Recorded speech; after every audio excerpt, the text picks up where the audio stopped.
So just postpone that.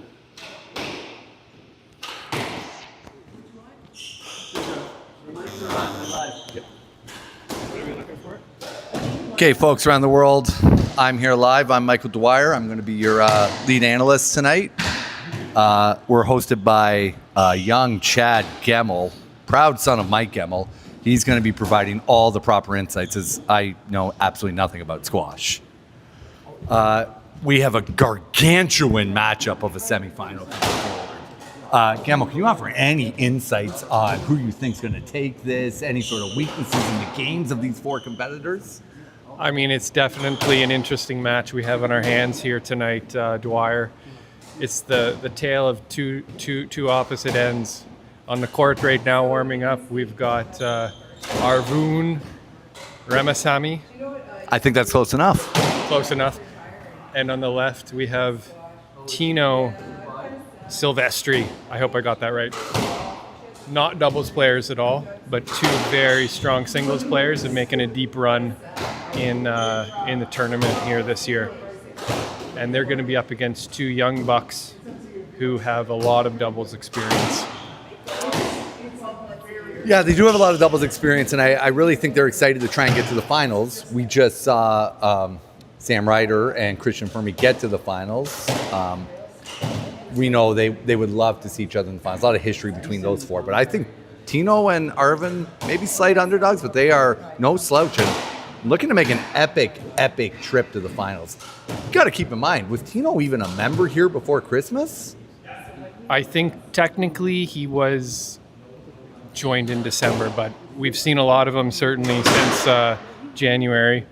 He's become a fixture in the bar area and on the court area. And on the court area, and that's why he's loved. He's fit right in and may have the most court bookings in the last 4 months as well. It's quite possible. On that. He's possibly filling in for all the bookings vacated by Ryan Masterson, yes. Former member. I think now we should take the opportunity to get Jeff's weigh in on the game. See if Jeff will give us a pre-match prediction. We're here with Jeff Deverell. Do you care to give us a quick pre-match prediction before we get started here? Yes, this is a really tough match to predict. I'm not picking it either. I don't know who's going to win this. It's really that close. Well, folks, my general betting strategy is to bet the opposite of what Jeff says. Unfortunately, he didn't give an opinion, so we have no insight for you. So before we go, Dwyer, what is your prediction here? My prediction is just Kuppers and Witzel have too much practice together, and I think Arvin's going to be scared to call his lutz. I'm gonna go with Tino and Arvin in 5. Tino and Arvin in 5. Here we go. Prediction. Okay, Kuppers to start. Game 1. Let's go.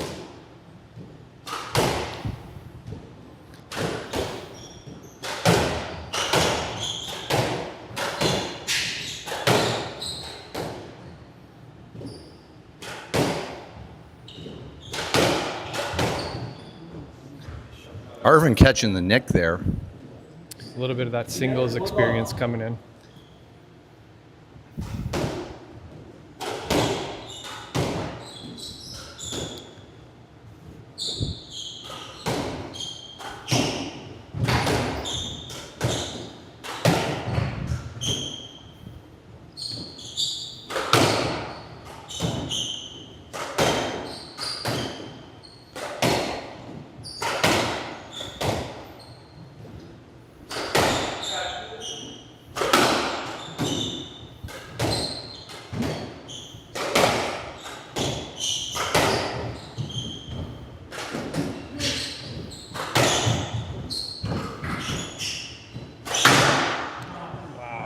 Couple real long rallies here to start at 1-1.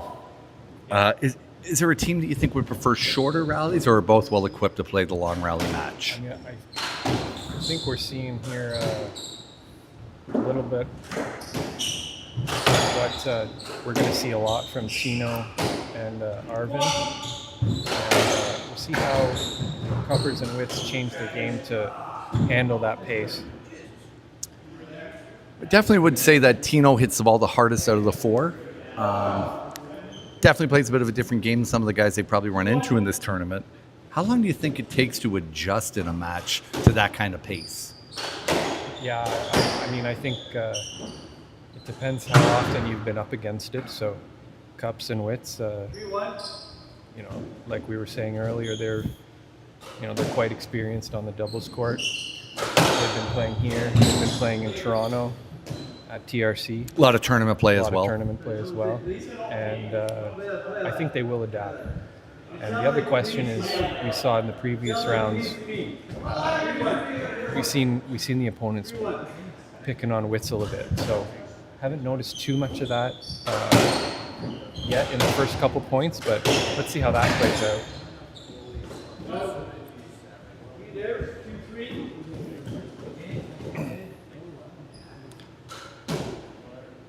Some stragglers coming in here. Folks, we're privileged to be joined right now by Sam Ryder, who just came off a very epic 3-0 win to get to the finals. We're just going to get a quick take on him. Sam, what'd you think? 15-14 in game 2. That could have went either way. Were you worried? Was that the turning point, getting that 15th point? I just saw it on TSN 11. It was the TSN 11 turning point, that second game. TSN 11 was a great pickup by the club. We paid an extra $9.99 a month to get that channel to get local squash on it. So I'm glad someone's paying attention.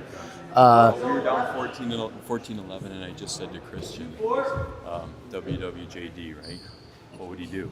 It's been Easter. It's been on my mind. And Christian parted the seas and hit that nicked out drop. The rest was history. And I assume WWJD means what would Jeff Deverell do, and you did the exact opposite of whatever he suggested. What wouldn't Jeff Deverell? What wouldn't Jeff Deverell do? Okay, referee Matchwell is one of them. But seemed like he did a good job on yours. I'd be remiss if I didn't take the opportunity to question which of these two teams would you want to see in the finals. Well, we're familiar with the white guys. That's the team in white. And the other two, they're newcomers here in the doubles circuit. So we're happy to be there. We'll be happy to play either of them, and we're gonna have a good match no matter what. We're gonna play our game. Okay. It's gonna be a good match, and I believe it's also come to my attention. You're also in the finals of the B singles draw as well. Semifinals tomorrow night. So I've got a tough matchup in that one against Sam, the Italian stallion, Bianca. So I'm going to head to the softball court here and hit a bucket of balls pretty quick. Okay, we wish you all the luck in your singles match, and more importantly, in your doubles match on Friday. It's a great win. It's a great win, Sam. Okay, the legend Sam Ryder there, everybody. Thank you.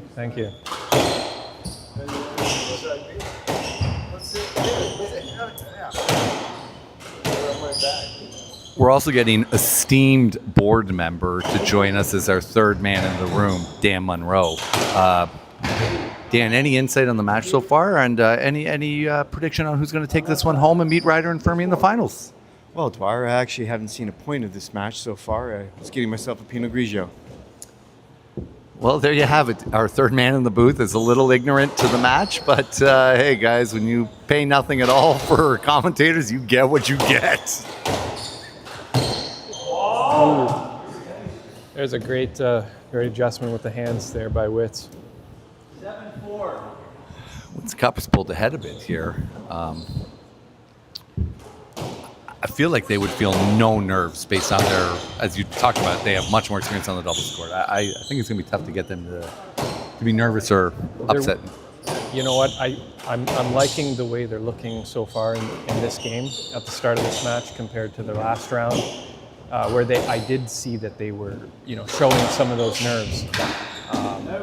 But they are looking strong so far, and it's 8-4, and it's starting to be a respectful lead that's going to be tough to close unless these guys turn it around. Feel what the crowd at home really would like to know here is, how many times do we think Tino Silvestri is going to dive tonight? I would say, and that's just a point. Just a point. Jeff being clever with his language there. Yeah, I mean, I would like to see. I'm going to say that the over/under should be 4. 4. So 3.5. You expect possibly up to like 4 dives or more would be the over? 4 dives. Yeah, I mean, because there's a strong likelihood that Tino dives twice in one round. So it's really only 2 diving points. So I would say 4 is a good one. We haven't seen one yet, but I suspect as adrenaline picks up and the match goes on, the diving opportunities It's become more early for prevalent. sure. I mean, there's no point in throwing your body out there this early in the match. They're still feeling themselves out, and we saw it in the game before here with Ryder and Fermi and Martin and Victor there. That it's a long game, and we're still in the start of it here. So. I unfortunately missed the bulk of that match because I had to take my father out on the singles court. But he hadn't been out there for about 6 months. But I think he survived. He's looking good. A little less red. Dan, is there any adjustments you'll make in your next appearance on the singles court? Michael, I am not really sure there are any adjustments to make. I mean, I think I was getting exponentially better. My game was really coming around, hitting the ball deeper, maybe cut back on the tins. Other than that, I think I'm really great. There you have it, folks. Dan Monroe, gracious in defeat as always. How's the Pinot there, Dan? 6'9". The Pinot's superb thing.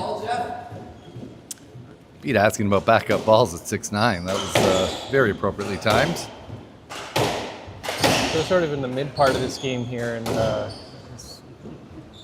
slowing down a little here.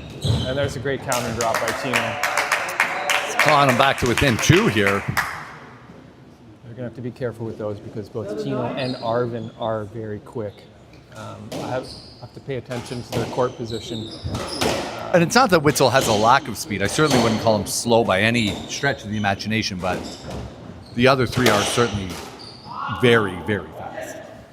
Silvestri left. Definitely. And 7'10".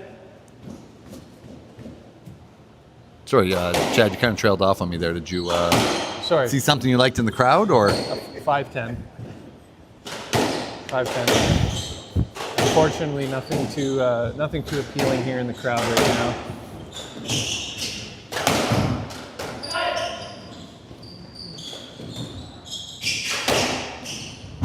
Oh. Yeah. Tino left, 7'10". Tino always sports some type of headband, commonly a bandana.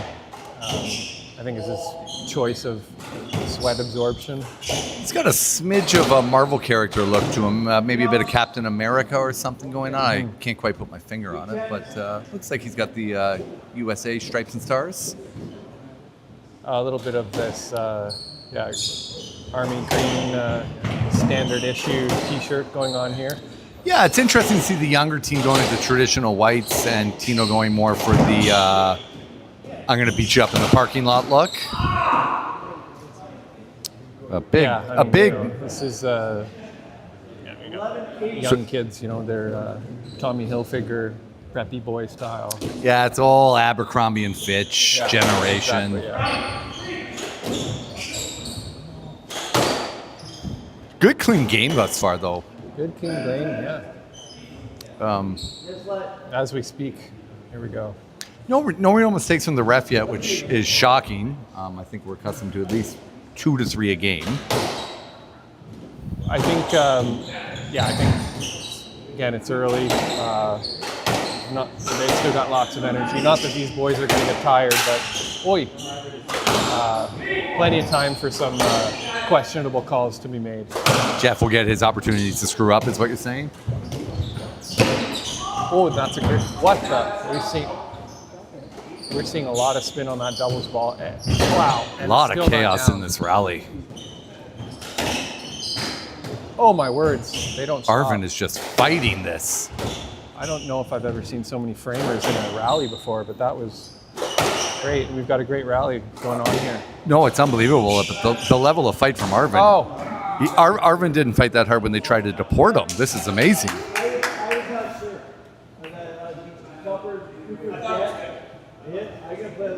We're getting our first questionable moment here. I mean, he can consult. That's there's a lot going on there. There's a lot to take in. Unfortunately, that's a great line.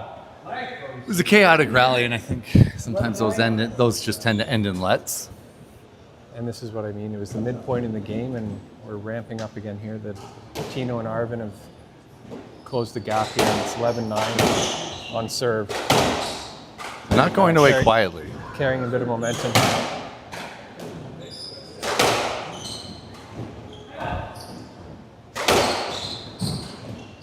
Under pressure here. I think this rally is what you were discussing earlier, a little bit more picking on Witzel. He's dealing with a lot of rubber right now, and he goes and hits a winner like that. I think he just said, "Come at me if you can." Yeah, I mean he's used to it at this point, and he deals. And credit to him. Look where they are in the tournament.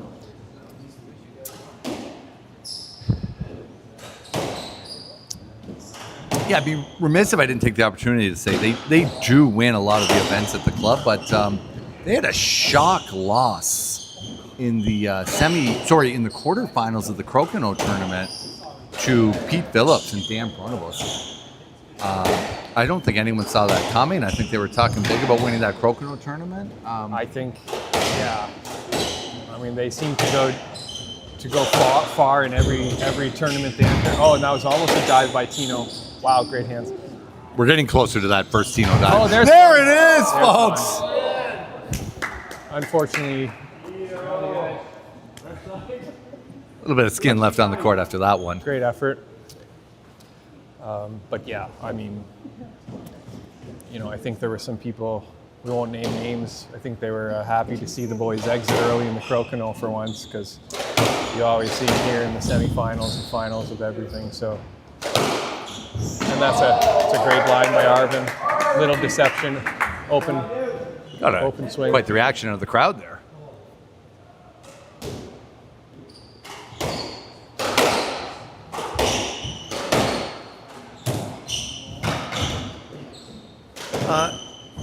Dan, I'll shift gears to you for a second. I noticed Arvin's wearing a shirt with his last name on it. Sorry. Sorry, before we go back to Monroe, we get our first questionable call here from the ref. Sorry, Dwyer. I sometimes forget here I'm on the color commentary, and I get all excited about. We shots appreciate with your squash knowledge that you take over in that arena.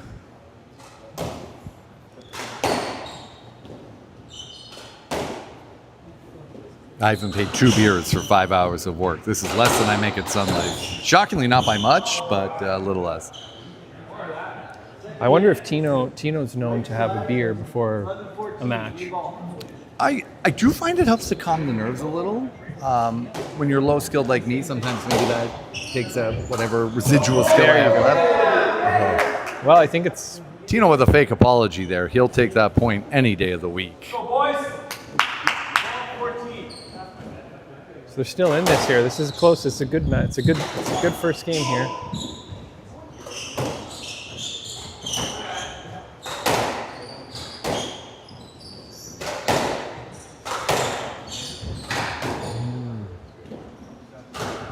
We just don't want to see an error here by anybody. A little bit more to the back. A little bit more of a conservative approach as it gets a little longer in the game. Oh. What a fantastic shot by Kuppers. All right. Tino and Arvin did a great job staying in that game, but Kuppers just said, They just said, hell nah, brah. They He kept- ended game one.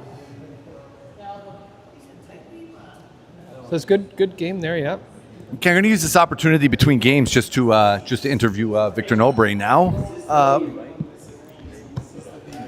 Hey, Victor, that was a fantastic match. I know very tough in game two. I think it was a 14-11 lead. I got to say, we admired your fight back after that. You did not let that end the match by any stretch, but tough to imagine how that match could have went if you would have got that point. Any comments on your play overall after a lovely trip in Portugal? Woulda, coulda, shoulda. Woulda, coulda, shoulda. If you don't do it, it doesn't count. Short and concise from Victor. Actually humble, unlike Monroe when he talks about his losses. Not like a linebacker out there. It's feeling good. You're looking good post-trip. You got a little more color in your skin. You didn't gain any weight. I thought maybe a little too much vino, but there's lots of that. But get any squash in Portugal? Played in a tournament while I was there yesterday. That's the luxury of traveling without the wife, I'm guessing. Yeah, she's all for it. Melanie, there you go. If you're listening, you're all for squash on overseas vacations. I tip my hat to you. Victor, I believe you're still involved in singles at this point. You want to talk about your next singles match? Tough match against Harding tomorrow night. Tough match. We've never played each other, so it's hard to say who got the edge, but I think it's going to be a good hit. You're well familiar with each other from Div 3 challenge matches. Yep, okay. That's tomorrow night. What time? 8:40. 8:40, okay. Court 1. Court 1, folks. They put the big boys on Court 1. Okay, we're back here for game 2. Gemma, would you call this a must-win game for Ramasamy and Silvestre? I think, yeah, for sure, definitely. Again, the experience of Cups and Wits, and in any match, really, you go down 2-love, it's not a good spot, right? So when you're the underdog, you gotta get game 2 here. It's hard to fathom calling Tino and Arvin the older team, but they're significantly older than these two, although I don't think energy reserves, I think they'll be gas in the tank if a 2-0 comeback's required. Yeah, I don't think attrition is really a factor here. I would say Arvin and Tino, they're older, but actually if it went, it just can't. I mean, they're all very fit guys, and we'll see. Yeah. I just want to comment at this point. I don't believe I've seen Arvin hit a drop shot yet this match. I could be wrong. Is that just a testament of he's scared of Kuppers' speed on the right wall? And at some point, don't you think you have to bring that in just to mix up your game to keep your opponent on his toes? Yeah, I mean, it's hard to say, right? To play the patient game or to bring forward with some attacking shots, right? Oh, that's unfortunate. But at some point they're gonna have to maybe try and change it up a bit. But I think they can still be patient. Like we're talking, neither of them gonna get tired, and it's Tino and Arvin not gonna have these kill shots so much. I think. May need to wait for those things to happen. Gotta add, one thing I've noticed from watching Arvin and Tino in this tournament, they have surprisingly good communication for guys who have not been on court a whole lot. A whole lot together, that is. Yeah, no, it's, I think you start to see it here at this level here in a high B level, but it's certainly something that you can see in a lot that's missing in the lower levels, and it certainly can help a lot, right? And as you move up in the levels, there's more and more communication. And there you go, Chad Gemmell with a direct shot at me, but it's okay. He's a good guy. I've learned to take it from him. Don't know what you're talking about there, Dwyer. Probably still sensitive from my massive defeat last week, so maybe I'm projecting. Oh, sorry, I missed that one. It was very missable. I lost as well, so what can we do? Dan Monroe looking to jump in here. He looks like he has something very poignant to say. Michael, what's your feelings on how happy Jeff will be if his Loverboys Fermi Ryder combo and Witzel Kuppers combo both win? Well, we all know it's only Tuesday. It's going to be a long 48 hours in the lounge of Jeff talking about how great he is at spotting talent, coaching talent, fostering talent. And I think at some point, he really runs the risk of getting punched in the face in the next couple of days if that's the matchup. But we all know he will take all credit for a potential Ryder Fermi victory. Now, Dwyer, no one would blame you if you had to choke Jeff out when he was mid-conversation about his winning favorites. Dan, as I quickly approach 40, I've realized my choking people out days are behind me. Now that I'm living with a lovely woman, I've calmed. Can't say I've practiced yoga, but at least stretch a little. And found my zen a bit, so I think Jeff could do no wrong, and I would not choke him out in any way, shape, or form. Well, Dwyer, we've all matured, and we've noticed that you've matured, and we think that's great. Did you notice that Jeff has gotten his haircut for Kuppers, Witzel, Fermi, Ryder combo? I did, and I'm very impressed that he got his haircut on a Monday, trying to time it so it has that perfect growth for the Friday. I didn't realize Jeff was so vain, but Jeff claiming he got his haircut today. I still think he had the same intention. And he's going to be in the picture with them as their coach on Friday if they win B doubles. And he just wants to look good. Oh, and there's number 2. Jeff assuming we know his barber, I guess. Dan, as a man who has a job with steady pay, I don't get my haircut a first choice anymore. So I really do not have any idea who his barber could be. But maybe he rethinks you would see him at the Cambridge first choice. Possibly. I mean, who really knows where Jeff gets his haircut? We're going to have to find out. It looks like his common law partner puts a bowl on his head, but it's something we can ask in between games, folks. It's something we can find out. Is there a chance that Jeff still has a functioning Flowbee from the early 90s? Maybe the last model? I don't want to know anything Jeff has in his closet, Chad.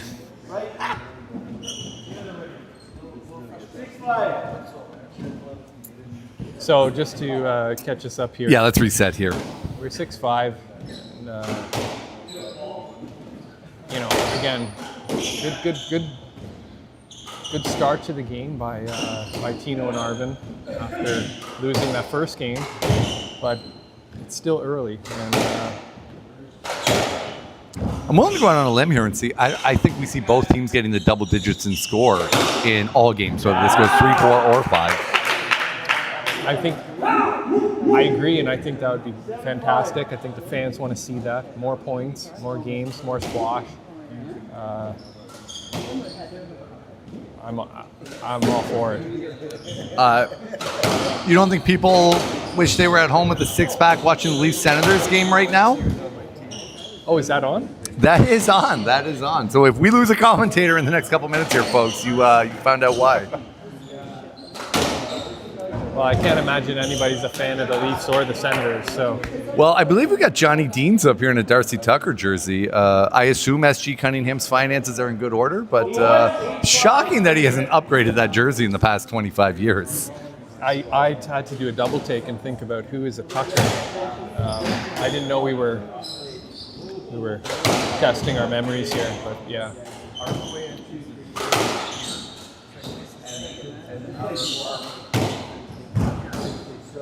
I'm noticing a lack of burgers in the audience tonight.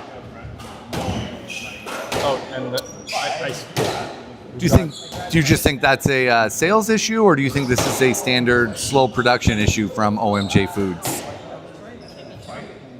Well, not sure about the production efficiencies of OMJ Foods, but maybe it's the hot weather.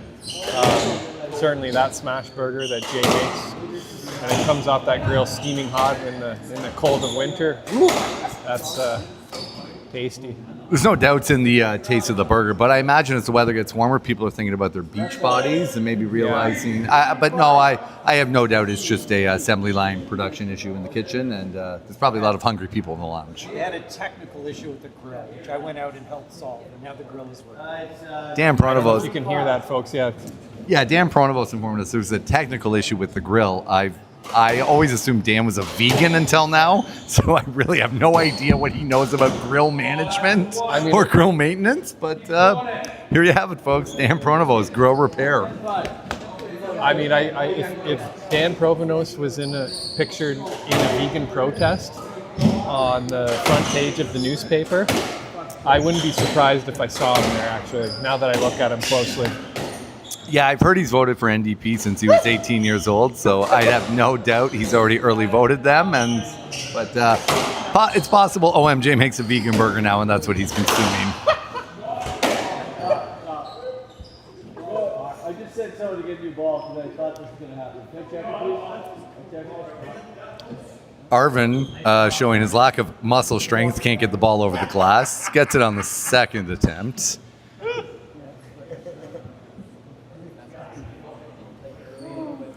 So we see this communication here, both teams talking here in the break here, a little bit of a timeout-like situation going on right now. Kuppers and Witzel certainly look the more methodical in their conversations. Yeah, I mean, they were definitely closer together, like physically, like they were almost touching. And that could just be the intimidation factor, as much as 290 pounds combined can intimidate. Yeah, a new ball, and just to comment on the audience here, it's not a full house, but it's a pretty good. It's a good crowd considering the playoff hockey that's on. Going to use the gap in game here, gameplay pause to interview our esteemed president Jerry Quigley. Here we are. Jerry Quigley, I believe you were in the 60-plus finals on Friday night. Very close to being in this game. Very, very close. Jerry Quigley, much like always, talking about the one that got away instead of the one he settled for. But Jerry, can you? My side, because you do that when you're in a family. Do you think Joel's injury had anything to do with this, or are you still just going to blame the injury? Jerry, Joel, if you're listening at home, we feel bad for the pressures you had as a kid. I imagine an A+ was not good enough for Jerry Sr.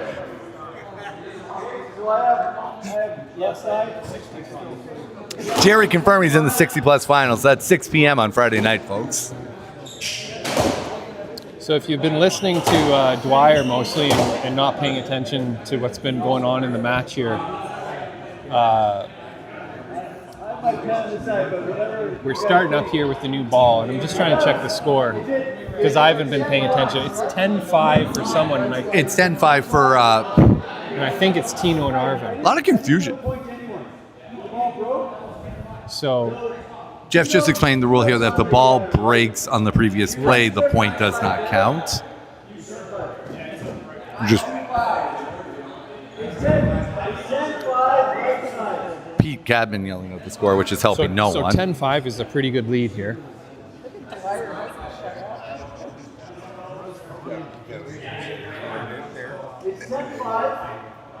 Jeff is taking control here. I imagine Kuppers and Witzel have no idea what Arvin is saying because I never understand a word that comes out of his mouth. He's doing VAR. He's doing VAR for those who can't see him on camera. He's asking for a formal review. So new ball here. New ball, can always be a little bit tricky, right? Can change the momentum, and let's see how that plays out. But with a 10-5 lead here and another error coming here, I don't think you can blame that error on a new ball in any way, shape, or form, Chad. 11-5, these guys should close out the game here and definitely be disappointing for themselves, everybody, if they can.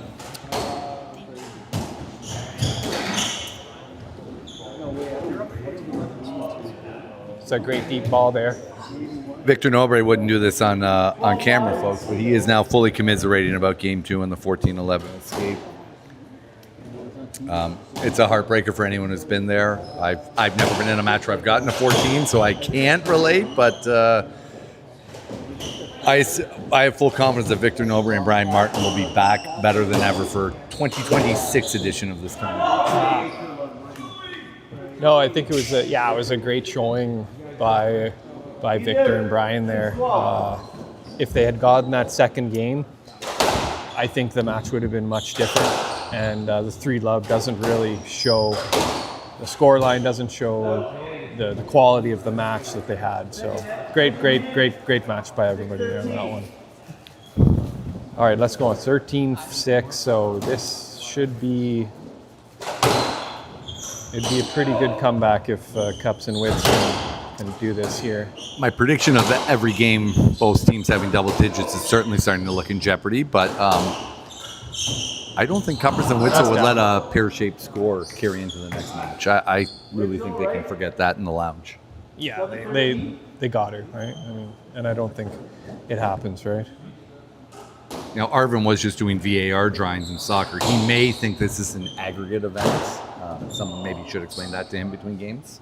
I think Arvin should incorporate more of those hand image gestures. It was pretty good. Well, we all know Arvin is, folks at home, about to have a kid. I really hope he does not do arm images of his childbirth at the club at any time soon. I don't think any of us need to see that. I think in Arvin's district where he comes from, 14-8 game ball here, but in Arvin's where his family comes from back in India, they have their own sign language for Hindu, and it's different from the American sign. It's Indian sign language, so he's probably very good at those VAR. Unfortunately, all I know from Arvin is that he's from southern India, and really, I don't know where India is on a map, and quite frankly, I don't care to learn, but I would be curious if they have different sign language. Ooh. We are now. This is where the experience of Devrel comes in. Let's listen. Don't argue it. I saw it bounce twice. Okay? Guys, like seriously, we'll look at the replay and you'll just like say yes or no. I think it was a good call from Jeff, but if I was going to wave my arms around, I'd probably start doing some forearm planks to just look a little more intimidating when I tried to silence the opponents. Yeah. I think the problem. Jeff now asks. You think it was good? Jeff now asking the crowd because he has no confidence in his own Buy idea. me another beer, then I'll answer. Jeff, I thought the ball was definitely up. Oh, I couldn't see it. It's like an instinct. Like I can see it. Jeff now bragging about his squash instincts. We're getting It's more an of instinct. Oh, whisperer. the Devrel insights. Michael, I don't think Jeff would have called that down against Fermi and Ryder, but Kuppers and Witzel, they're his second favorites. Dan Monroe finally chiming in as third man in the booth, and again, just questioning Jeff's allegiance to the team that's already in the finals. Jeff was hesitant to give a prediction before the match, but I think we know it's clear he wants his Wonder Boys to play Arvin and Tino. It is becoming more evident by the rally. Now you guys are Wonder Boys. Bias. Fermi wrapping his forearm with an ice pack. We have no idea if that's an injury that can linger into Friday. Unfortunately, the game's about to start, but we're going to make sure to get an update from Fermi between Games 3 and Games 4. It is on the racket hand, Dwyer. It is on the racket hand. Is that something that could seep into Friday, Chad? It's hard to say. I don't recall the incident, so you never know. But yeah, I think we should caution Christian Fermi as to what he's doing with his forearm from here until Friday. With his mom in the gallery, we are going to give Christian Fermi right arm, forearm advice, people. This could go pear-shaped in a second. Okay, back to Game 3 here, Chad. here we go. Quick 1-0 lead for Kuppers and Witzel. Game 2 not carrying over for them. No, I mean first point. Let's forget about that one and just love all. Let's go. Jeff now looking for a towel after hearing us talk about his Wonder Boys. You wonder, there we go. Wow. Fantastic shot into the nick by Jack Witzel.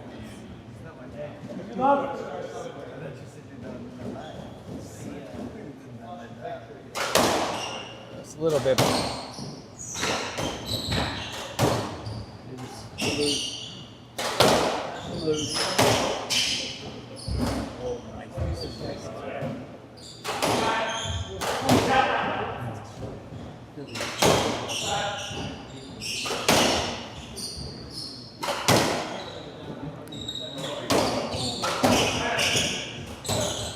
So here we go. They're warming up a bit now, right? As I say it, you know. That's a classic commentator jinx right there, folks. But you could see it. They were warming up, getting a little bit more comfortable here. But still, we're at a 3-love 3-0 cap. start, and You don't want this to turn into a crooked number real quick. no, it can move fast, and it's like a tornado. You know, it can come on you quick, and this could turn into a 6-love lead, 6-1, and Chad Gamble talking about stories of growing up in a trailer park and a tornado coming on him quick. It's that might be something for the post-game match. There we go. Left side. 3-1. So I noticed another thing here. We got, maybe not surprisingly here, but Kuppers and Witzel. Wow, that was sporting somewhat of a shaven face, whereas we have Arvin and Tino are both got a little bit of the beards going on here. Is that I don't know what that is. Is that maybe a playoff beard that they've started here? Oh, that's a good question. Club champs beard run. I feel like Arvin's been getting sick of being called the nicest guy in the club for too long. He's trying to get on a bad boy image. Arvin doing more drawings and arm illustrations. That was quite the illustration of how far ball that was out, but I think it was barely out. Yeah, it's good, you know. You got a ref like Jeff. I think you really have to sell it. And Arvin's experience of being ref by poor refs. I think he had a positive experience from that VAR shape that he made. So went over well with the crowd. I don't know if that got in the ref's head at all. Yeah. Oh, I don't think that was hitting the front wall, but we look forward to Jeff's call on that. Jeff thinks it was going to hit the front wall. I think that's a bit of a makeup call from the second game. Another questionable serve, but play on. It's not too much of a big deal as the ball goes down on Tino there. In your experience, and we all know the crowd would just love a ball to be called down so we could have a second We serve. should. I don't think there's been one tonight. That's a good question. I can't speak to the first match, but Can we get our statisticians to check on that for us? we're going to get stat boy Jerry Quigley on that shortly. Yeah. But yeah, no. Wow. It's a fantastic shot. Tight to the wall, great length. They haven't fully erased the deficit, but it went from 3-0 to 3-4 Yeah, so fairly we're back. quickly. I mean, there's no panic now. Let's play on, and this seems to be working here. We're all tied up. Deficit erased. So back to Arvin. I mean, I think he could run for best beard in the club. I think that's a good call out by audience member Dan Pronovos. Samir would have the James Harden Best Beer Award. Best Beard. I mean, yeah. I think Ben Genetos would also be in the running there. Ben Genetos, I respect how at the tender age of 40 he has decided to not use Just for Men. I think the natural look it works for him. He's a fantastic looking individual, but at some point maybe just consider a little touch up. Touch up a little. Okay, fine. I think also in consideration would be the one of the legends here of the club is Jim McIntyre, who's here at many of these events, and we have got. I was staring at Jim's beard during that rally, so I missed it. But Really, Jim really has one of those beards that looks like we'd be expecting a horse and buggy to be in the parking lot. are you referring? I think we're seeing some Amish type of wow. That was, whew.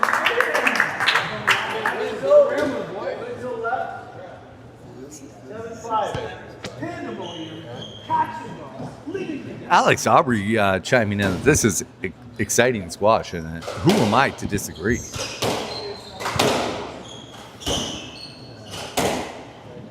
So we're coming up to the midpoint here of this game here. 5-7, early midpoint. It's been chaotic. Oh! Whoa! What a And there's shot, a great Rich! drop by Witzel. Oh, Alex Aubrey hoping to jump in here now, folks. We'll try and keep this PG, but we're gonna give him 30 seconds on the mic. And then Jerry Quigley looking to redeem himself from a previous interview. But geez, the introduction was so great. It's hard to actually catch my breath here. This game is aggressive, and it just goes to show. I mean, some of the most exciting squash is in the not necessarily at the highest level. Like these guys are definitely. When I play, I mean, this is nowhere near the caliber that you and I both played. Yeah, I mean, Aubrey's right here. This is becoming very physical. Pause in broadcasting here. But by all means, if you just want to keep filling the space. That's out. Sorry, folks. Producer in my ear said to not give the mic to Aubrey again. I'm going to give him one more chance to make his point. Let's hope it's eloquent. Left side, 95. So that gap is No starting points to grow needed to here make here. again. We're just They literally tightened talking to talk. Here we go, big serve. Let's have a look.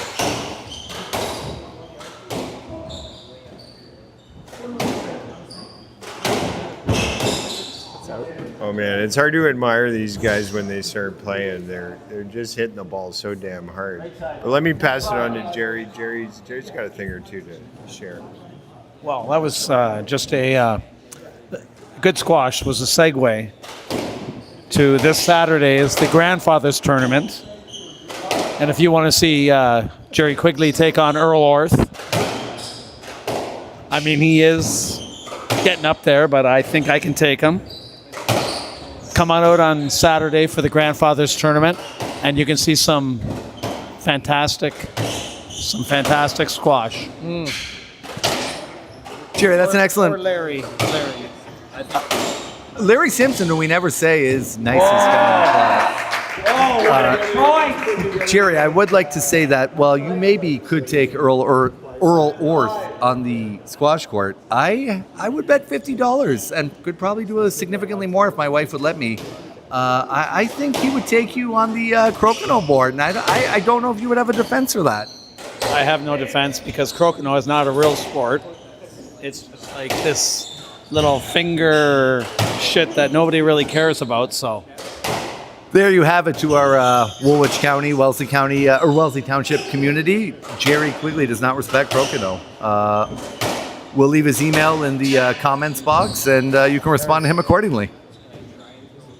any Mennonite that wants to come after me, God bless him. There you have it, folks. But Jerry, excellent plug for the Grandfathers Tournament this Saturday. Hopefully some of our members aren't so hungover they can come out and support the crew.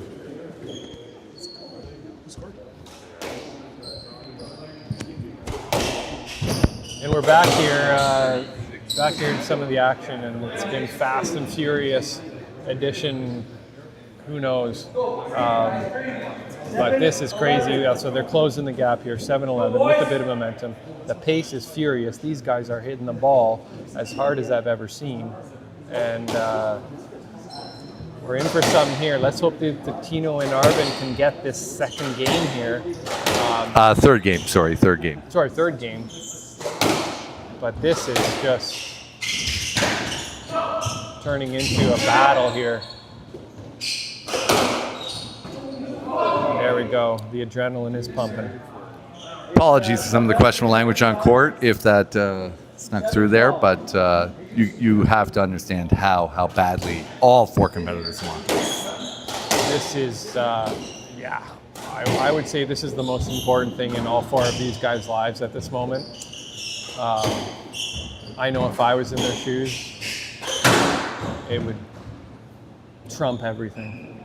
It's funny you say that. Witzel, I asked him about his weight right before this event. He checks in at 157 pounds. It is possible as a Padel Court fundraiser, he would be willing to fight Johnny Deans in a 3-round match. Would you go with youth there, or would you go with experience?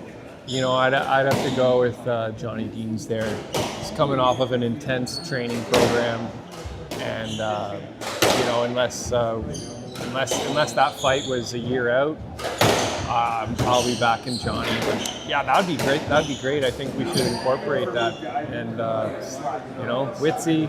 And what about Cups? He's about maybe 125 at best. 125 at best. I don't know who we could get him to fight at this club, and he's a thick 125 somehow. He's thick, but he's a bit short. So maybe that comes into the weight there. He might have to fight a higher weight competitor. I think Drew Turner has some young boys that are in the club training that might. We'll talk to Drew, see if he's interested in his kids to take part in a boxing match to raise money for Jeff and Pronovost Fidel Court. Remember, folks, if you made a pledge, you got to at some point send the money to Dan Pronovost. He's getting angry.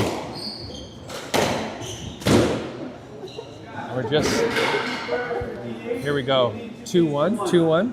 After fighting back from the 3-0 start, the game definitely went pear-shaped there. Where does your mind go now? Do you believe they're going to fight back in Game 4, or is the youthful exuberance of Wits and Cups going to take them home in 4? I don't think it's the youth, but I think it's the experience. Tino and Arvin bringing everything to them with the power and the pace, but they're absorbing it. So, sorry, we're just being interrupted by some friendly folks here in the audience. But yeah, no, this is. Let's hope that we get here a response from Tino and Arvin. I would like to see a little bit less of constant pace and a little change into some height and width and depth, but crowd certainly always wants 5. I don't think I've ever been to a match where the crowd didn't want 5. Well, what do we think here about Jeff Dixon's tie-dyed shirt down there? It's looking very psychedelic. I think it takes him back to his days as a teenager in the early 60s. He's probably part of the counterculture movement, I have no doubt. It's got a little bit of underwater styling to it. I don't know how they achieved that feature, but I feel like I'm in a wave underwater looking at it. It's questionable choice to wear that on a Tuesday. I feel like that's a Friday night shirt. Possibly he was concerned his wife was going to be here on Friday and she would never let him wear that shirt out in public, but it's something we can look to ask him later on. Yeah, I think that's worth further investigations on. There's nothing on the back saying what it could be, but there might be something on the front.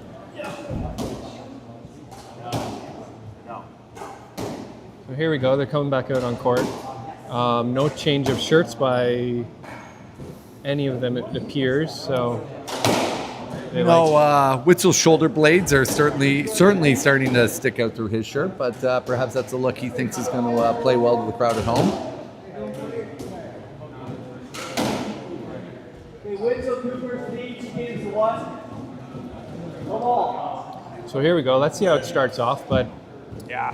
Just think Arvin and Tino cannot go down 3-0 again. We hopefully they've made some adjustments, get a 2 quick start here. And again, let's see what you said earlier is that there's a bad mistake. Let's see what you suggested earlier, that maybe this is where we see Tino and Arvin starting to change it up and shoot more. They do have that. Yeah, we know Arvin has that in his game. He's just yet to unleash it. Yeah, perhaps a little nerves on the B semifinal stage for him.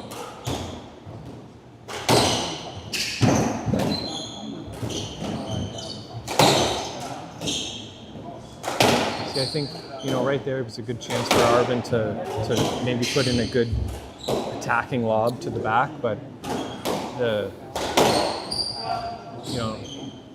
that was up. That's got to be better. That shot from Arvin's got to have a better line, right? We do have a shirt. That's a astute comment here from Sam Ryder. We do have a shirt change. He was off camera as I made that comment. But Tino has gone all black, so let's see. I believe it's the same bandana, but yes, he has certainly left the Iraqi Gulf War veteran look in the past. He's a bit more like MI5, all black. We're seeing much of the same here. A lot of hard hitting. Let's see. Kuppers and Witzel certainly haven't seemed to be thrown off by the harder pace. No. Arvin calling for a late left. I don't know why. Jeff asking for an explanation. Jeff receives a satisfactory answer from Ramasamy, and he's awarded the let. I mean, it was Arvin hit a good. It was. Yeah, I'm certain there why he did call a let. Maybe he didn't know how good it was going, but it was a great shot. It was tight. I think he was going to continue putting them under pressure, but yeah. So yeah, no really slowdown in pace here from these guys, like we were talking about. I think they're all still got a lot in the tank here. Ooh, they look as fresh now as they did in game one, evidenced by that slide by Tino. Here we go. Let's look for a reset. Tino Silvestri thinks he's playing on clay court tennis surfaces here. I think that was exactly that was Nadal-esque.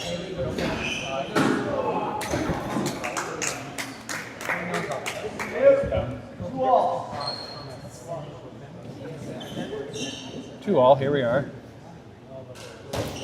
And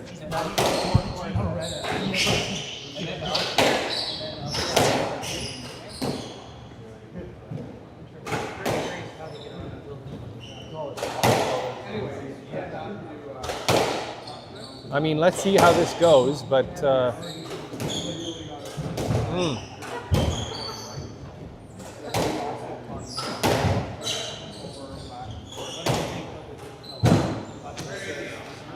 think Witzel might have been gotten a little thrown off there, just clearing to the wall. Looked like it was a bit of a lazy swing towards the front there. Kind of hit the bottom of the tin.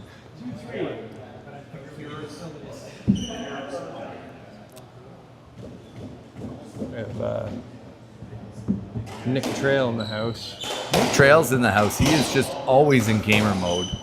I mean, obviously he was one of the original golden boys of Deverell.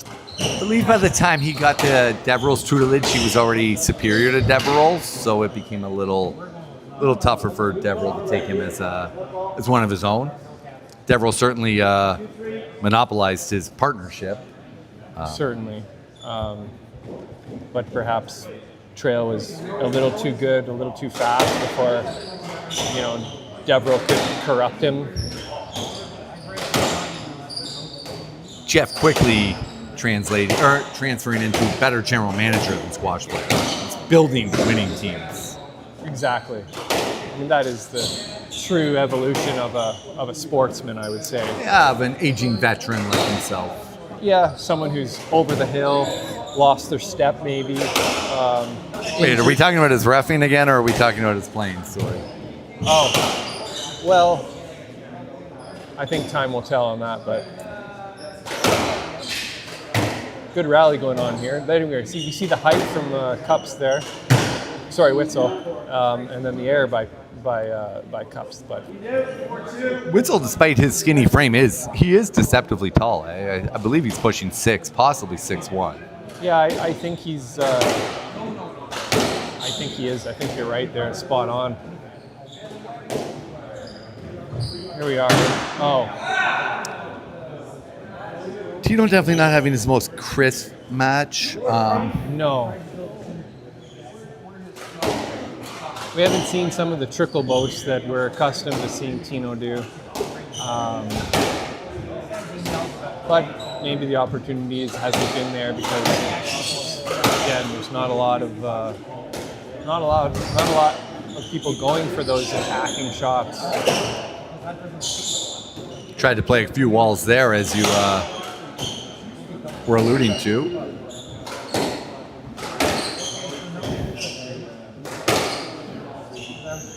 Oh, wow. Arvin with fantastic length and that rally.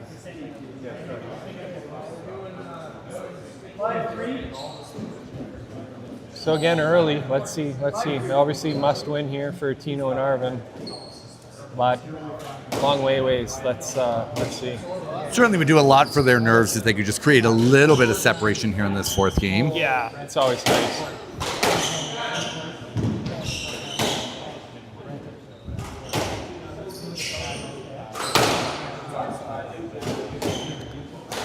Wits and Cups obviously subject to the heartbreaking loss at the doubles championship for T&D League earlier this year. Yes, the Div 3 team you're referencing at the cricket club. Exactly, yeah. And I think this is starting to reach that stage again here. Club champs would be a great win, and there we got a great finish. Just about to say, we haven't seen a lot of that tonight from Witzel, and just at the most timely moment. For captain announcer.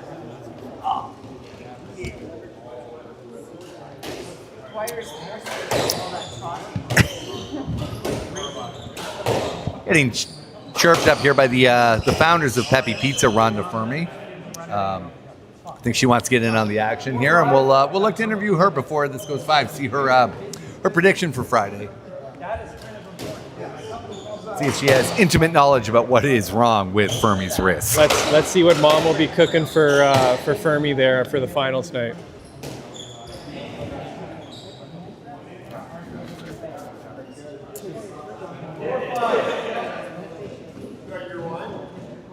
No, that's okay. I'll grab it later. Here we go, 4-5. Good score line. It's tight. Starting to approach the middle point of this game. Oh, that's a good smackdown. What's that shot called? That's a little bit of an FU from Arvin. We're looking to you for technical terms on what a shot is, Gemmel, but I'm not sure on this doubles court.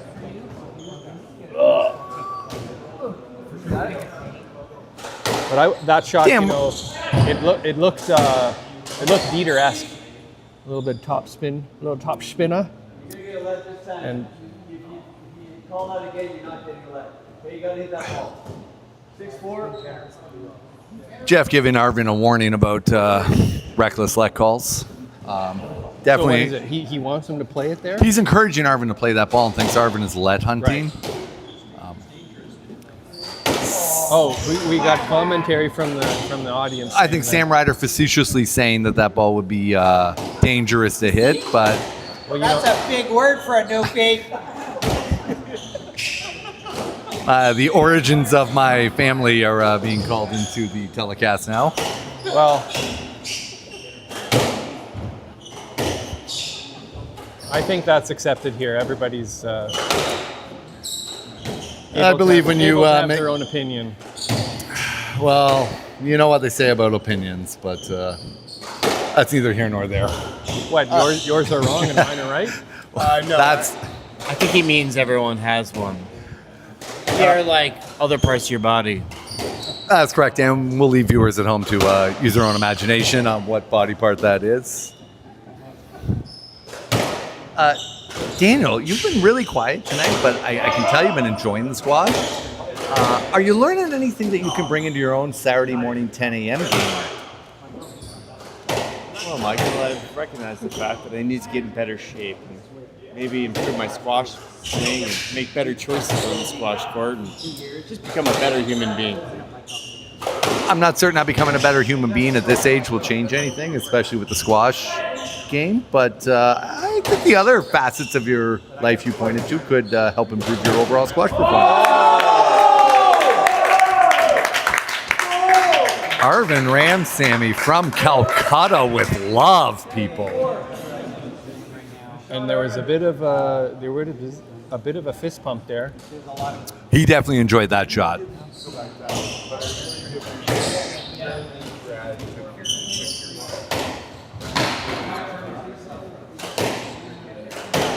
That's a good shot. Very difficult to get that out of the back. You predicted that in flight. 7-5. 7-5. Okay. So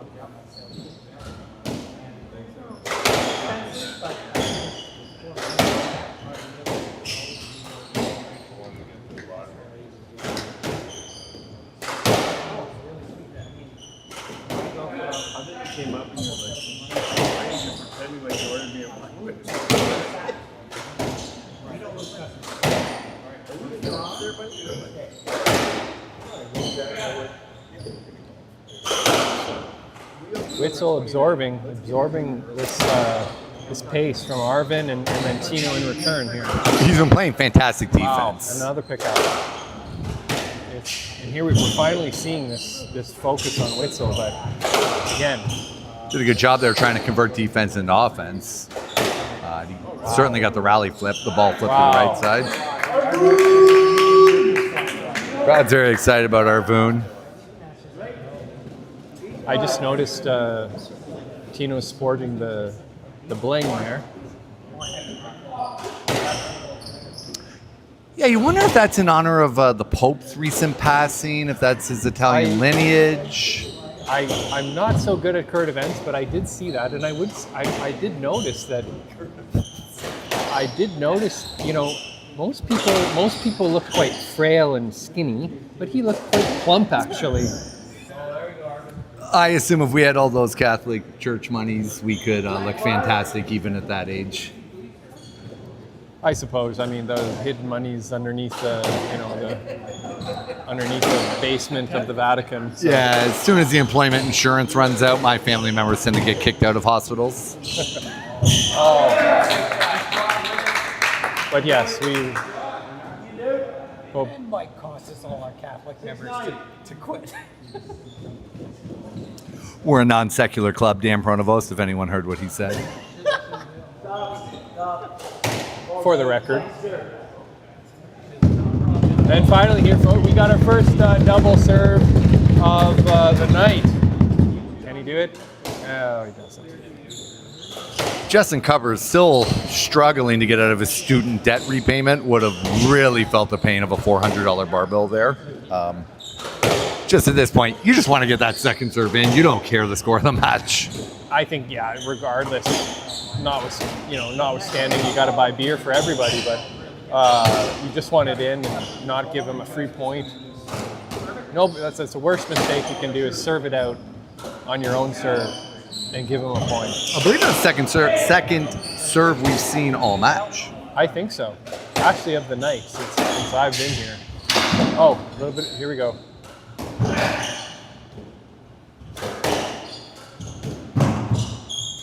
Oh, Tino not happy with himself there, but he has been playing really well in his fourth game. I mean, that would have been here we are closing at 7-9 versus.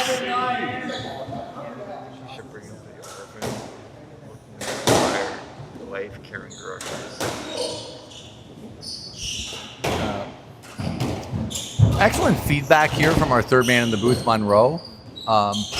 One of the things Arvin does really well to keep in shape, and we have this on good authority from watching him, is he tends to make his pregnant wife carry her groceries from the market to the car. We have seen that happen on multiple occasions. He's generally busy watching Manchester United games on his phone as opposed to helping out with any sort of heavy weight. Definitely got to help with the stamina when you don't help out at home. Isn't that true, Dan? Well, Michael, I feel that if Arvin actually carried the groceries, maybe he wouldn't be as tired in this game. Maybe he put forth the effort and just went that extra mile and be in better shape. Carry a little more muscle on that scrawny frame. That's exactly what I'm saying. I mean, it raises an important question: is do you return the cart to the cart storage place, and two, do you bring bags? Or do you just put all of your food back in the cart and then take it to your car? Unloaded piecemeal into your car. Sorry, I got a bit distracted there. Arvin made the sound like he was the pregnant one giving birth. I think he thought he won the point also, but... Or did he? I'm not sure. 9-all here, folks. No, I think that was just general frustration. Arvin right back on that horse, or I guess cow for his culture. 9-10.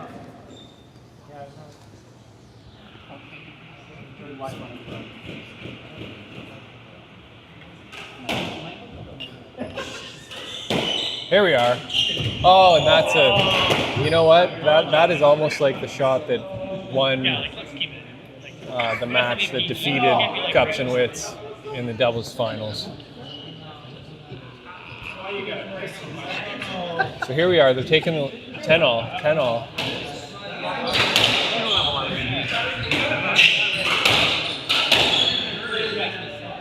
So let here. I think we're going to see a lot of pace coming forward from Tino and Arvin here. Could get a little hectic, but 10 all here, so you don't want to abandon the conservative approach they've been doing, but it's measured right here. It's measured so far. I like this. And again, I think they are, well, feels like no team really wants to make the crucial mistake at 10-10.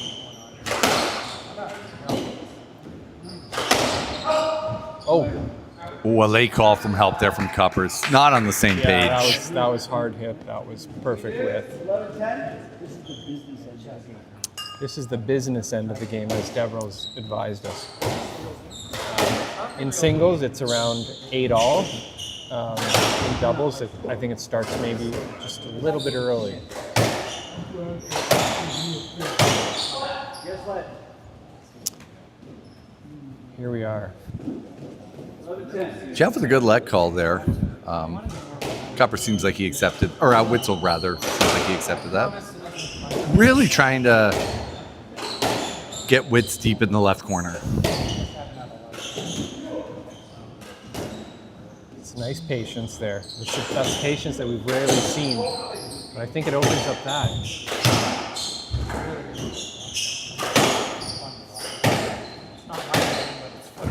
There you go.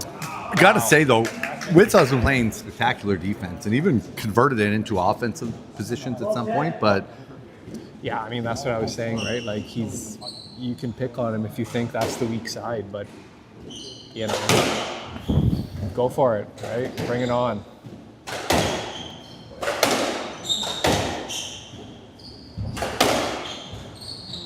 Nice hands by Witz there. Oh my, here we are. he swung. There's you still. Wait, we got a point because you called the late select. One of the best calls we've ever seen from Jeff Deverell. He is on his game tonight. I think that's a great call.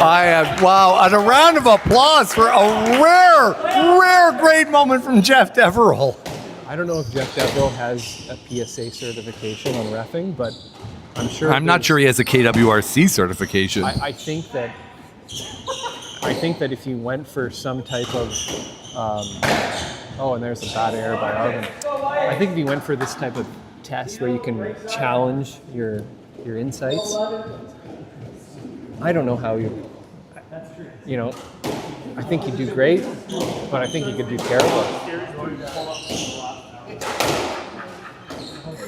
His pretending that he knows everything about everything does get in your head, so I think he can. I think he. I gotta say though, Chad, that is what I alluded to earlier in the match about Arvin being scared to call lets at the appropriate time. They would have been up 13-10. Now it's 12-all. Right, exactly, and those are very tough points to let go through your fingers. Ooh, that's a nice get by Kuppers.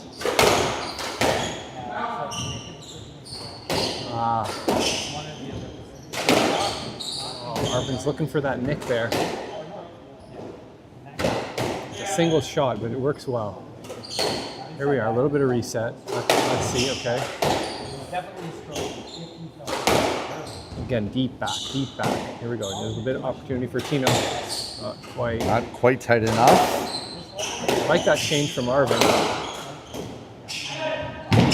Good early call from Arvin there. Great cover on the left wall by Arvin. Wow. Okay, here we are. This is a great rally.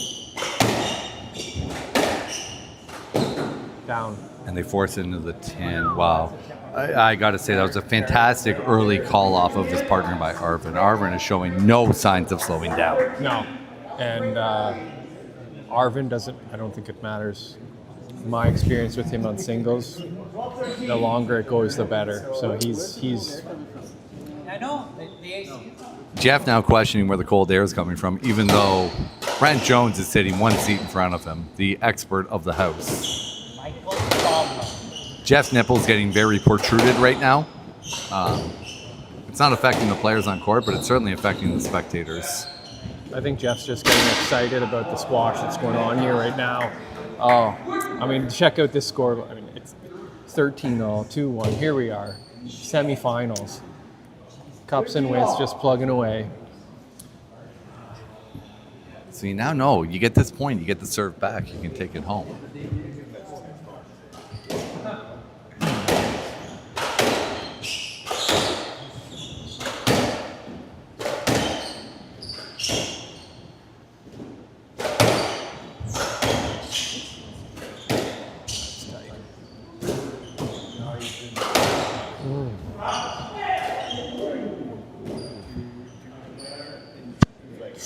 Hey guys, not much wrong with that. Just try to call it earlier so you know which way to go. Okay, play left. 13-all. Okay. Deborah's playing a left there. Again, I'm not too experienced on the doubles court, but I think that could have been a stroke in certain situations, but in this situation, the let is the call. Armin's at the top of the tee there. It would have been tough to award a stroke there. And I like the call. I want to see 13 all. I want to see him win the point. No, I think it was a good call there by our esteemed referee. Ooh. Cups and Wits responding with similar style as Arvin and Tino are throwing at him, and here we are, 13 all and a 25-shot rally still going.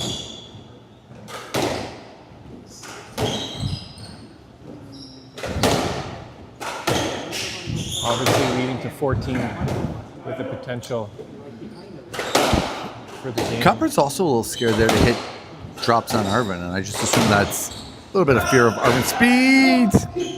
Good early let call. Great drop to the ground by Cup, so he could not be the one a let was called on. No. Cups knew his assignment there. Do you think he practices that on the hardball singles court? I think if he does, he's got a lot of bruises. I think it's part of his ghosting routine.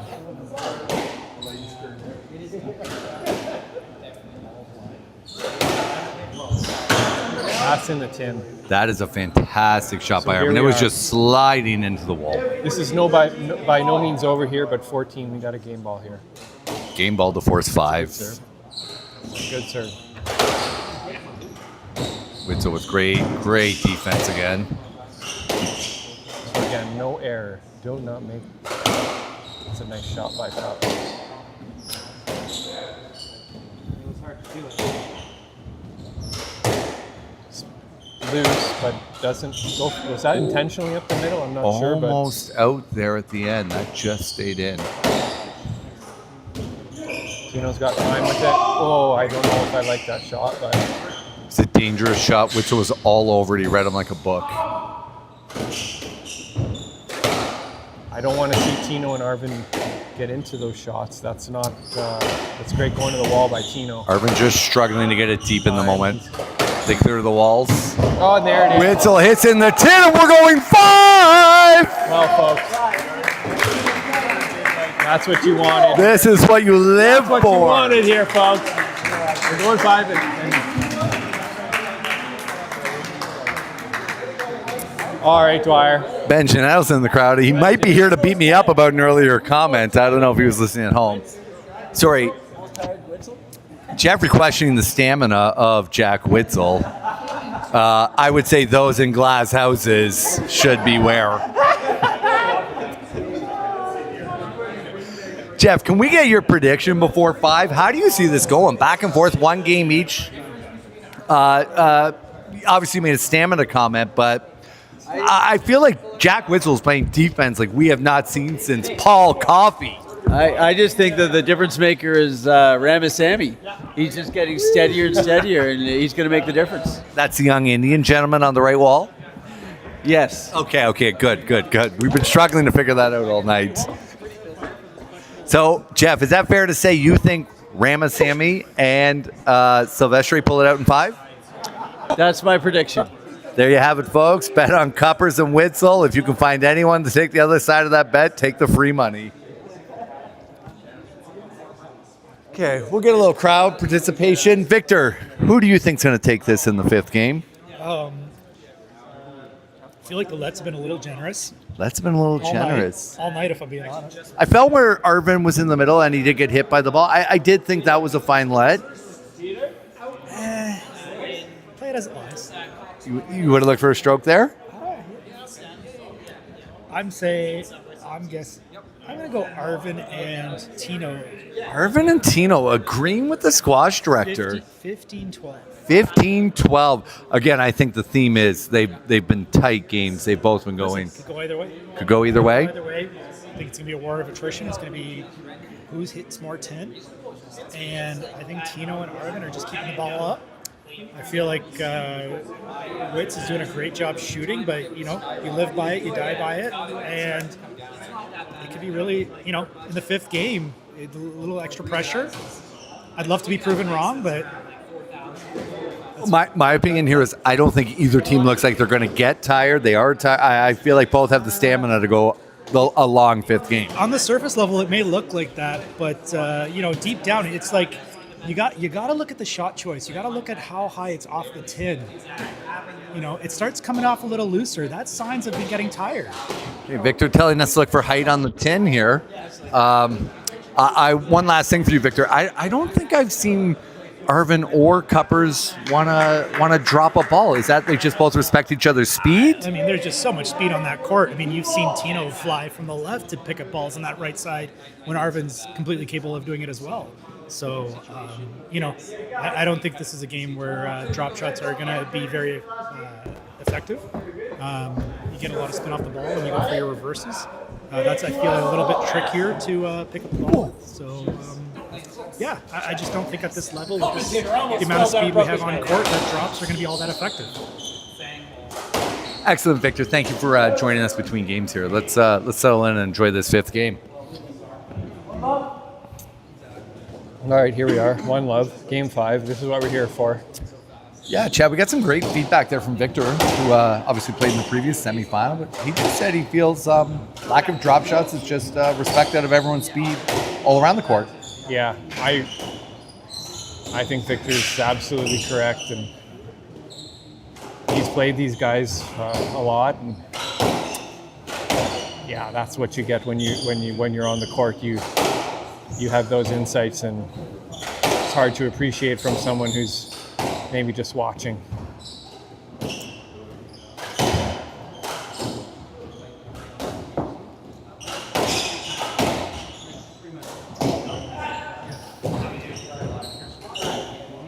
Is it me, or does it? It seems like it's a weird energy here right now.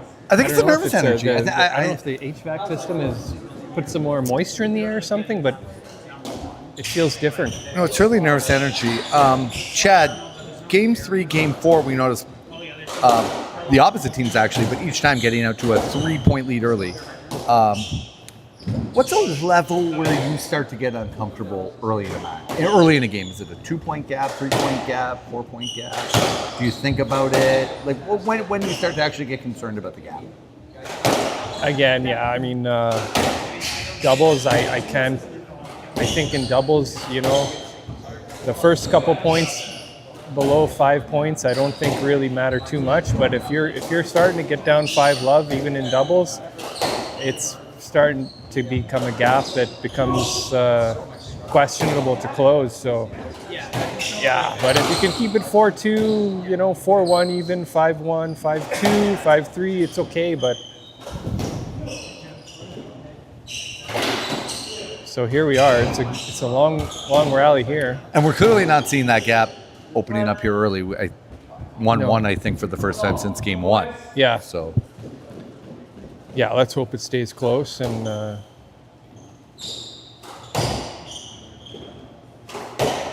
we get something exciting, because sometimes in the game 5, one team just pulls away and it's not even Fantastic shot by Not even Kuppers close. there. Great shot though, yeah. Even with Tino's unbelievable stretch, he just could not offer at that ball.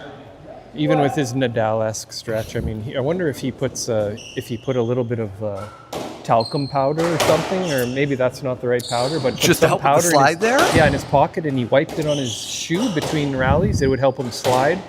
He would get that shot, I think, if he could slide a little better. When we worried about debris being left on the court? Again, who knows? But there could be, yeah.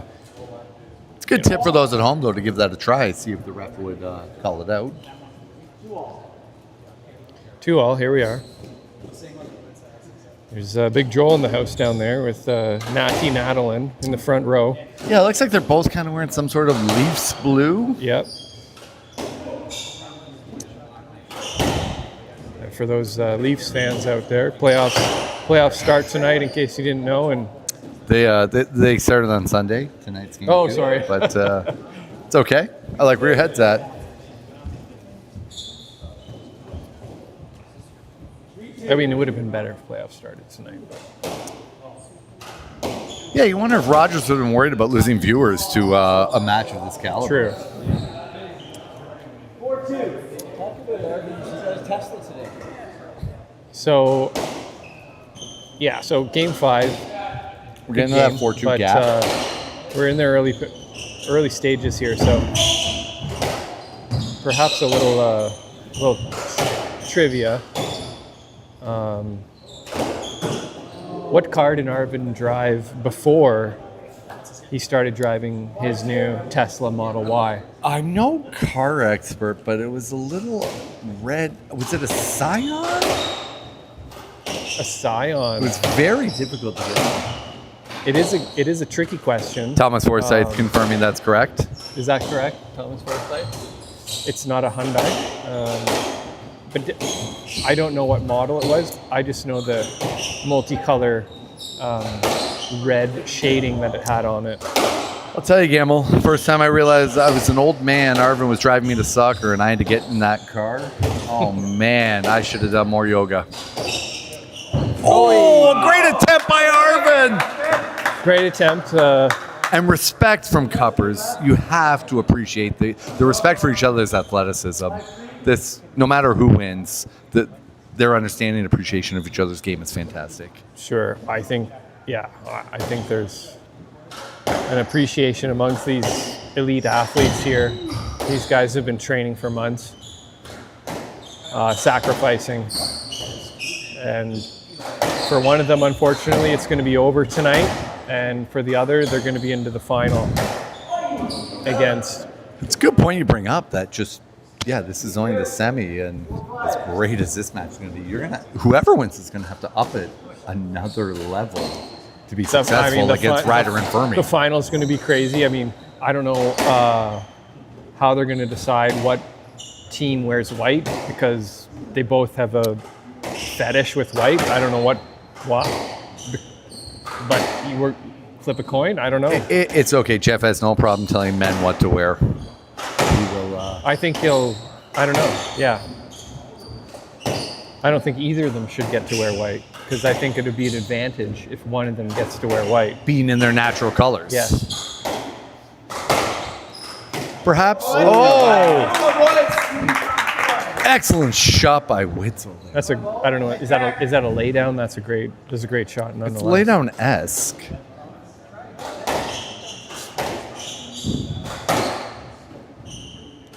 So we are 5-all. Oh, that's a nice shot. That's down. It's a good shot by Cups. Tino, very honest player, and he would always question the ref if he didn't think it was up. It was a good call by Jeff there. Tino is known in his short time here so far that he always calls his balls down, and if you question that, he will get quite upset. Yeah, I think he was quite comfortable with that call. It was a valiant effort, but even he knew it fell up short.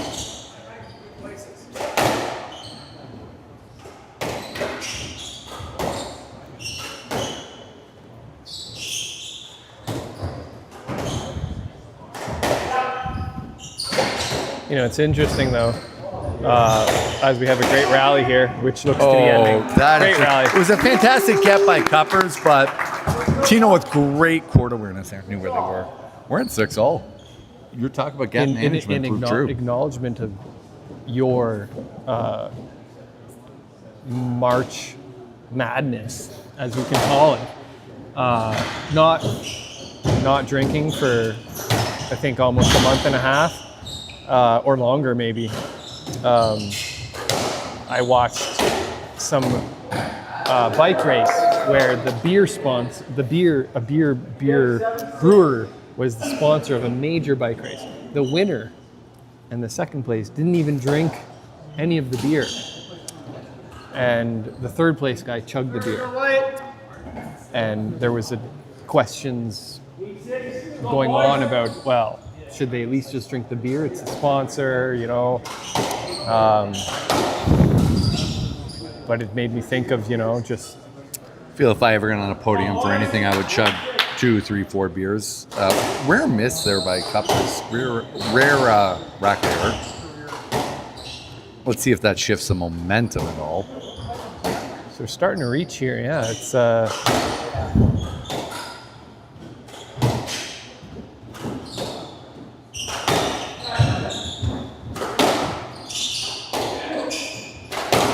Tino looks like he is as fresh as game 1.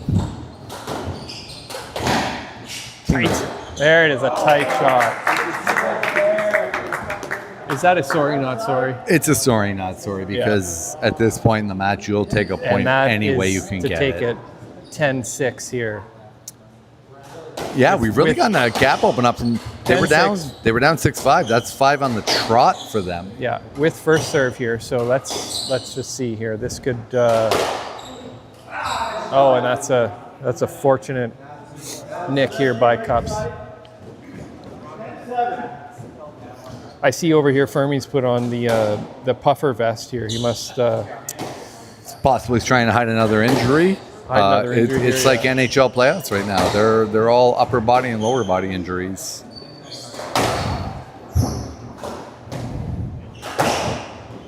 Oh, he was looking for that nick there. Yeah. Didn't get it, and we have a full reset in this rally. Yeah, here we go. And this sets this is sort of that's one of the sort of distinguishing factors of the next level, which these guys are, is the ability to reset. And here we go, right? Like, yeah, the thought of playing a shot to get you out of a trouble spot. Yeah, it keeps going. No one's made an error. Nothing too crazy happening, but I think we're about to start getting a bit exciting here. It's a momentum point here at 10-7.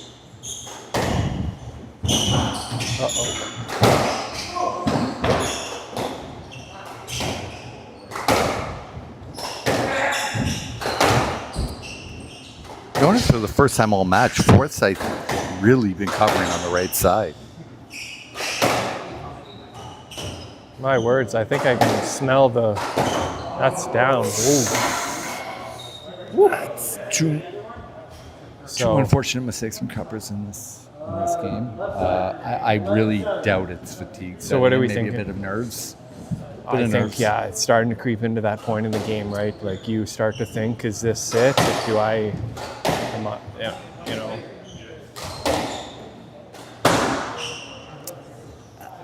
And that's another one. I feel like trying to force it here, 12-7. They really got to get this point, get the serve back. This is a must-win point for Cups and Wits here for sure. Yeah.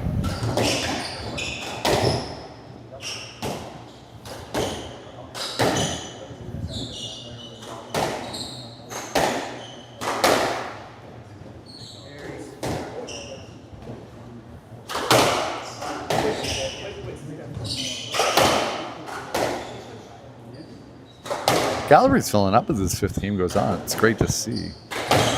It is. I mean, we have to remind people here it's Tuesday night and we got probably 40 people here watching this amazing event. There's attack. It's a great lob by Cups. Tino digs it out. This is a long rally here. Very long rally. You know Cups and Wits know this is a must-win point. Oh. And they get it.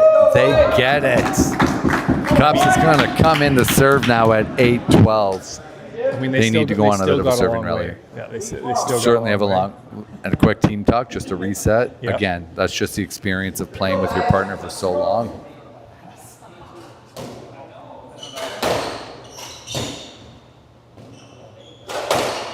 I mean, every point. Just such an unfortunate. What to say? Every point is a must-win point for Cups and Wits, and then he hits it out, and it's starting to. Bit of a crooked number here now.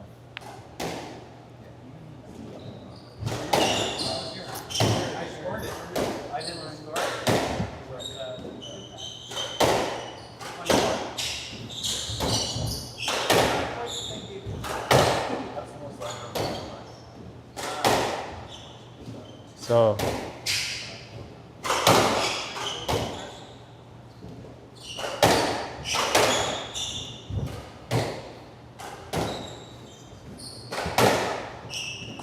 Great length by Arvin there. Arvin's played his best game of the match in the 5th game. I think it's going to be a no let. Wow. I would have leaned that's closer to a stroke. I think Arvin did everything right there.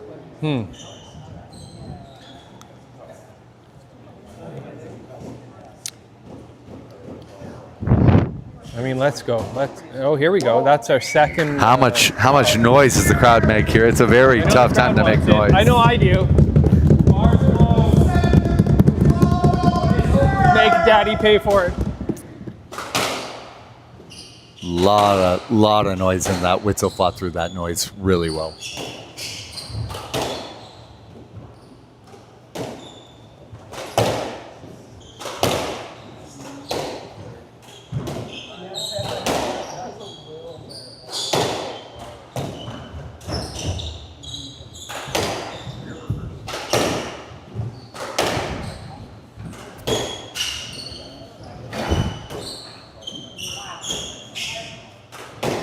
Another long rally here, Chad.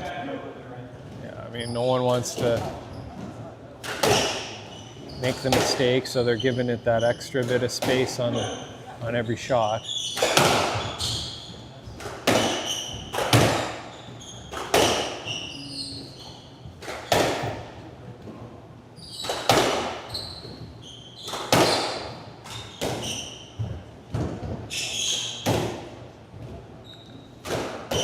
Tino now showing he can really get out of those defensive positions.